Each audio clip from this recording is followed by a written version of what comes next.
Guys, real quick, just wanted to take 2 minutes of your time and tell you why choosing your business logo should be really easy and not the difficult thing that we like to make it.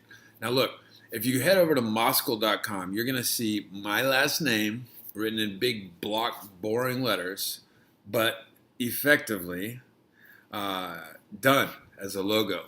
Now, it may not be the best logo, the colors may be wrong, but I've rolled with it for like 4 years now. It cost me maybe $100 or $150. I did it on Fiverr or Elance at the time. And basically I just said, hey man, here's my last name. I got the URL. Make it snazzy. And I sent it to a Filipino designer who, again, very reasonably converted my last name into something a little bit visually appealing. And I think he gave me 3 or 4 alternatives. And I chose the one that I liked. And then he gave me a whole bunch of different sizes and resolutions and all that so I could,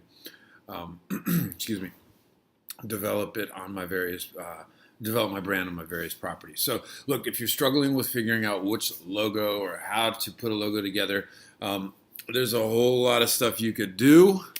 But the best one is the shortest, is the easiest, and just get it published, man. Because if you're in the copywriting business or a freelance business, whatever it is, do the thing you do and don't get bogged down in creating logos, because that's not what you do, unless that's what you do. All right? So simple is better. Get it up fast.